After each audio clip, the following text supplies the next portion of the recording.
Anak laki-laki ini memungut sebuah sendok. Setelah membersihkan dengan tangannya, dan memasukkan ke mulutnya. Tapi di sendok itu tidak ada apa-apa. Ternyata dia melihat seorang pria yang sedang minum kopi. Pria ini juga melihatnya, lalu menggunakan sendok mengaduk kopinya. Anak kecil ini pun mengikuti gerakannya. Anak laki-laki berpakaian kotor ini sebenarnya mengalami masalah apa? Saroo terlahir di keluarga miskin. Ayahnya sudah lama meninggal. Mamanya sendirian menghidupi 3 anak. Ayahnya sangat mengerti banyak hal. Bersama mamanya bertanggung jawab menghidupi keluarga. Hari ini, Saroo dan kakaknya menaiki kereta api. Sang kakak panjat ke garasi kereta. Di atas memungut batu bara. Dan memasukkan kantong yang dibawa Saroo. Ternyata mereka mencuri batu bara. Lalu mereka membawa hasil curian ke pasar dan menukarnya dengan susu. Saat itu Saroo mengatakan dia ingin memakan makanan itu. Kakak berkata, tunggu, aku sudah punya uang ya, aku baru belikan. Saroo berkata, tunggu, kita sudah punya uang, kita beli tokonya. Setelah menukar susu, kedua orang pulang ke rumah dengan senang. Keesokannya, kakak bersiap untuk pergi kerja. Saroo ingin ikut. Kakak berkata, kamu terlalu kecil, tidak bisa melakukan apa-apa. Saroo memukul pelan dadanya dan berkata, aku bisa. Kemudian mengangkat sebuah kursi, lalu membawa sepeda. Kakak melihatnya yang bersikeras. Akhirnya pun pergi bersamanya. Keduanya menuju ke stasiun kereta api. Lalu berangkat naik kereta api. Saat sampai di tempat, Saroo karena terlalu ngantuk, dia ketiduran. Kakak meletaknya di sebuah kursi panjang untuk tidur. Dan berkata, tunggu, dia kembali ya. Tidak tahu sudah lewat berapa lama. Saroo akhirnya bangun. Dan melihat kakaknya tidak ada di sampingnya. Dia mencari di sekelilingnya. Tapi di stasiun itu hanya ada dia sendiri. Dalam kebingungan, dia naik kereta api. Ternyata dia ketiduran lagi. Di saat dia bangun, kereta api sudah berjalan sangat lama. Dia ketakutan, mendorong pintu dengan sepenuh tenaga. Tapi dalam kereta kosong, pintu sudah dikunci. Dia berteriak sekeras-kerasnya. Tapi suara kereta api lebih besar.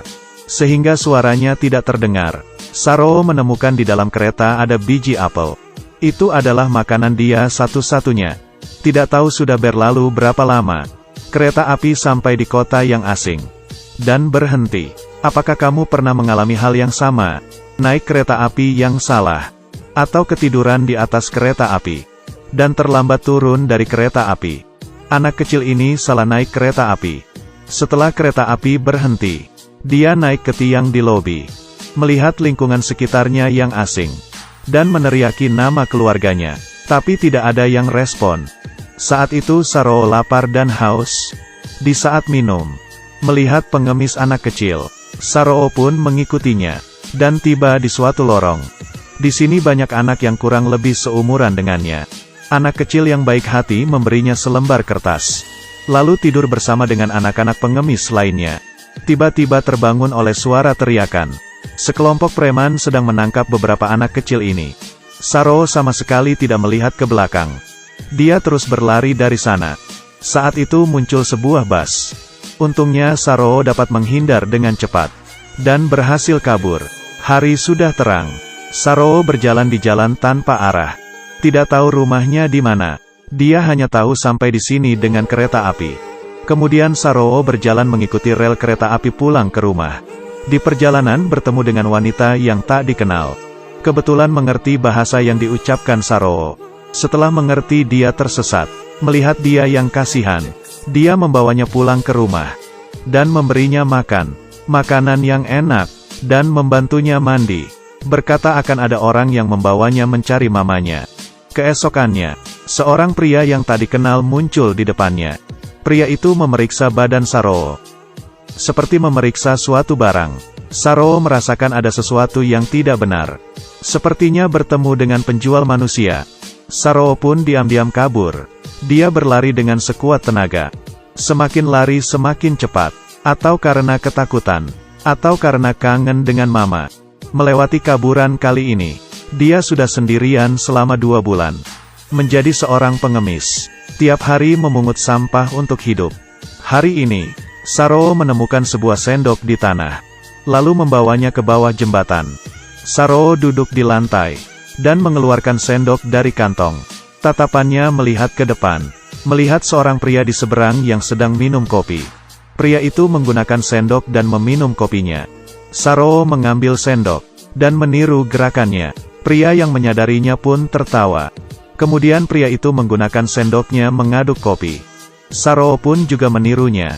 Tiba-tiba ekspresi pria itu berubah aneh. Saroo mengantarkan titik balik dalam hidupnya. Pria yang baik hati itu membawanya ke kantor polisi. Tapi Saroo terlalu kecil, tidak bisa memberikan informasi yang berguna.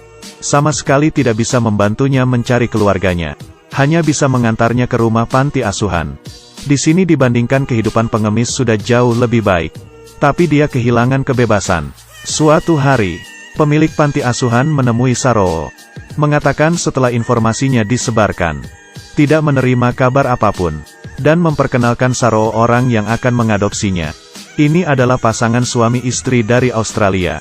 Meski Saroo tidak mengerti apa itu artinya adopsi, tapi dia sangat cepat beradaptasi di keluarga kecil ini. Saroo juga mulai mengerti banyak hal. Melihat ibu angkatnya yang sedih, dia bisa pergi membantunya mengelap air mata, memberikannya pelukan yang hangat. 20 tahun kemudian, Saroo sudah tumbuh besar, dan masuk kuliah. Di pertemuan teman pertamanya, tanpa sengaja dia menemui manisan telinga. Dia langsung teringat dengan kenangannya dulu. Dia memberitahu temannya, dia bukan anak tunggal. Dia hilang. Temannya mengatakan dia bisa mencari peta di internet. Setelah itu, di otak Saroo muncul kenangan-kenangannya saat kecil. Melewati beberapa pencarian, dia menemui suatu tempat yang mirip dengan di pikirannya. Setelah memperbesar peta, dia melihat stasiun tempat dia hilang. Ingatan masa kecilnya membawanya, perlahan-lahan mencari rumahnya, hingga menemui posisi rumahnya. Dia memberitahukan situasinya kepada orang tua angkat. Ibu angkat juga berkata ke Saroo, dia yang membesarkannya, tidak berharap anak kecil gak mempunyai rumah. Saroo terharu dengan rasa cinta yang diberikan. Dia semakin menyayangi orang tua angkatnya. Orang tua angkat juga sangat mendukung pilihan Saroo. Dengan cepat dia naik pesawat menuju kampung halamannya. Ingatannya membawanya ke lorong di bawah jembatan, melewati pohon-pohon dan gang, dan sampai di rumah yang dia tinggalkan. Melihat tempat itu dia sangat sedih. Seorang paman setelah mengetahui situasinya, membawanya ke pemilik rumah. Seorang tua berambut putih menghampirinya. Ibunya dengan satu tatapan langsung mengenali Saroo yang hilang sejak 20 tahun yang lalu. Mereka berpelukan erat. Semua orang bertepuk tangan dan bersorak. Kemudian Saroo menelepon orang tua angkatnya, mengatakan dia sudah menemukan ibu kandungnya. Kalian selamanya adalah orang tuaku. Orang tua angkat berlinang air mata kebahagiaan. Kemudian dia mengetahui, kakak yang waktu itu sedang mencarinya meninggal ditabrak kereta api. Ibunya juga percaya bahwa Saroo pasti akan kembali, sehingga tidak akan pindah rumah. Film selesai sampai di sini. Berharap semua anak yang sehat bisa menemani ayah ibunya. Sudah ya, cerita hari ini sampai di sini. Ketemu lagi di